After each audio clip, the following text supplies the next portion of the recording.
माशादे देवतुल्य गुरुओं की टीम कृष्ण स्वरूप भैया और गुरु पूर्णिमा का पावन पर्व। आज वो दिन जिस दिन हम अपने गुरुओं को याद करेंगे, जिस दिन हमें अक्षर ज्ञान दिया, जिन्होंने हमें गिनती सिखाई, जिन्होंने हमें उंगली पकड़ करके चलना सिखाया, जिन्होंने हमें व्यवहार पक्ष सिखाया, जिन्होंने हमें विषयों का ज्ञान दिया। ऐसे आज इस पावन पर्व पर हम सब उन गुरुओं को शत-शत नमन करते हैं, प्रणाम करते हैं, आशीर्वाद ग्रहण करते हैं कि उन्होंने हमें जीवन जीने की कला सिखाई। गुरु कौन? तो जीवन जीने की कला सिखाए, व्यवहारिकता सिखाए, आत्मसंयम सिखाए, अनुशासन सिखाए, वही आदर्श रूप में गुरु है। गुरु की परिकल्पना किसी भगवान से कम नहीं। श्रद्धा यदि होगी तो ज्ञान मिलेगा, और यदि अनुसरण कर लिया तो निश्चित है कि गुरुओं के बताए हुए मार्ग पर चलकर हम बहुत उच्च स्थान पर जा सकते हैं। चाहे वो विश्वामित्र हो, चाहे संदीपनी हो, चाहे रामदास हो, कोई भी हो, सबने अपने शिष्यों को किस तरीके से परिभूत किया कि आज हम श्रद्धा से उनके लिए नमन करते हैं। भैया केवल आए, माधव जी ने बहुत विषय रखा, केवल इतना कि यदि हम अनुशासन में रहे और गुरुओं का अनुसरण कर लिए तो जीवन धन्य होगा और हम आगे बढ़ेंगे, कामयाबी के शिखर को छुएंगे। यह सतत प्रयत्न होना चाहिए।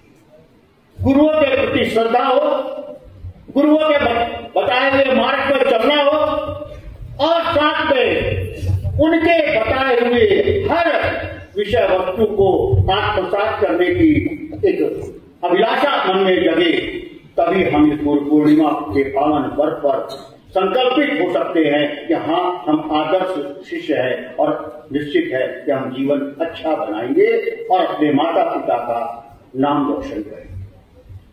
बेटा, सबसे पहला गुरु जो होता है वो मां होती है। मां ने कितनी अभिलाषा के साथ इस गुरुकुल में आपको बढ़ा रखा है। मां के उस दर्द को, मां के उस कल्पना को, मां के उस सपने को साकार करने के लिए गुरुकुल में आपको दिन प्रतिदिन कुछ न कुछ सीखना है और अपने जीवन में आत्मसात करके आगे बढ़ना है। तभी इस गुरु पूर्णिमा के पावन पर्व पे हम अच्छा कर सकते हैं और संकल्पित हो सकते हैं। मां बिना कुछ नहीं। मां ने हमें पैदा किया, मां ने हमें व्यवहारिकता सिखाई, मां ने हमें अक्षर ज्ञान सिखाया, मां ने हमें चलना सिखाया, मां ने हमें आपसी व्यवहार करना सिखाया। हम कितना अनुसरण कर रहे हैं, यह आत्म मंथन और आत्मचिंतन का विषय है। कोई मां नहीं चाहती होगी कि मेरा पुत्र खराब हो। हर मां की अभिलाषा है कि मेरा बच्चा श्रेष्ठ बालक बने और इस कुल का, इस परिवार का नाम रोशन करे। तब वो क्या है, मां के स्वरूप में आकर के एक समाज में पथ प्रदर्शन का कार्य करने का जो होता है जिम्मा, वो मां का है। मां प्रथम गुरु, फिर उसके बाद विषयाचार्य के गुरु हैं, फिर आध्यात्मिक गुरु हैं। हर तरीके से प्रयत्न होना चाहिए कि हम अपनी माता के सपनों को साकार करें और उसके बताए हुए पच्चीनों पे चले। आज हमारे गुरुकुल में 722 बच्चे पढ़ रहे हैं। सबकी माताओं से मैं मिला हूं। सबकी माता के जो आंखों में सपना है कि इस गुरुकुल में अभिसंचित होकर के हमारा बच्चा एक आदर्श बालक बनकर के निकले, एक कामयाब बालक बनकर निकले।